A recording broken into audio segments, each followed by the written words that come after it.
The Willard Asylum for the Chronic Insane was one of many asylums that operated during a rather dark period in American history in regards of mental health.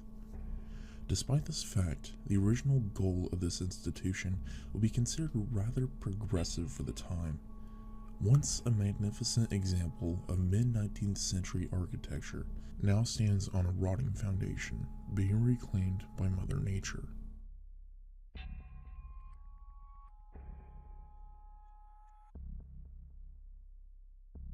The building was first brought about in 1869 after other asylums throughout New York were plagued with reports of neglect, abuse, and suffering towards patients. This asylum was built with a different goal in mind. The original intentions of the facility was to rescue the mentally ill from the chains and cages of county facilities, treat and then train them to stably rejoin society. The asylum's first patient was named Mary Rote, a woman that suffered from dementia and spent the past decade chained to a bed within a county facility. Compared to her previous life in chains, she was treated like a human when she arrived at the Willard Asylum. The improvements in lifestyle also introduced an improvement in her physical and mental state. Despite this first case, Willard was still very comparable to a prison rather than a mental hospital. Once again, this was a time where the understanding of mental health was very limited. Aside from the story of Mary Rote, Willard wasn't immune from the abuse of the 19th century asylums. Many regular people were deemed insane and were sent here for psychiatric care. Joseph Lobdell was one of the more famous patients to come from this institution. Committed to the institution because his doctor claimed that he had a, quote, rare form of mental disease. While born a woman, Lobdell felt to be a man.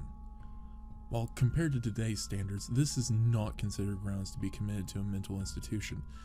Because of this diagnosis, Lobdell spent the rest of his life within the walls of the asylum.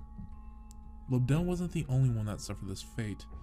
Once admitted, many patients never felt freedom again. There was one established goal, but that goal was never reached. There are witnesses that explain the abuse and torture that took place throughout the early history of the facility. Many were left confined to their rooms without clothing or bedding, never seeing the light of day again. Disease loomed over patients and staff as a consistent threat. Within the hospital's entire history, 50,000 people were admitted. Around half died within its walls. The average stay for patients was also 30 years.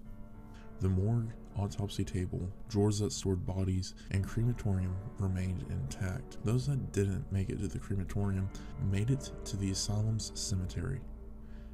Each of the patients' graves were marked with not a name, but with a number, as it was seen as shameful to have one's family appear in a cemetery of a mental asylum.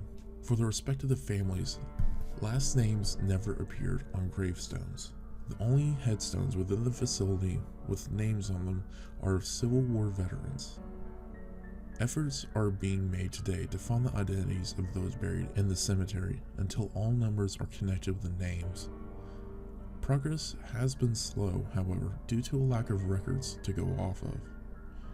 One rather shocking discovery was made in 1995, described as a memorial to those that died within Willard's walls. Hundreds of suitcases were found in the attic, left behind by those that passed away during their stay, belongings left unclaimed by those who never left. Fred left his datebook and a guide to railways. Thelma left her diary, her Bible, and a few statues of dogs. Freda left her alarm clock, a little whisk broom, and a small statue of a black dog. Reluctant to throw out the deceased's belongings, they were put away again for decades. Only now are the items starting to be documented to give the patient's names a bit of personality that can be connected back to their suitcases. Some suitcases contain the bare essentials, toothpaste and clothes, but others contain pictures of loved ones, people these patients truly cared about, never to see each other again. The same year that the suitcases were found was the same year that the asylum officially closed. Since its closure in 1995, the asylum has remained abandoned, crumbling to the ground, becoming overgrown like most buildings that are left to decay for 23 years. However, there are opportunities to catch a tour of the facility here and there, but in all, it's just left in a state that are only side effects of becoming lost and forgotten.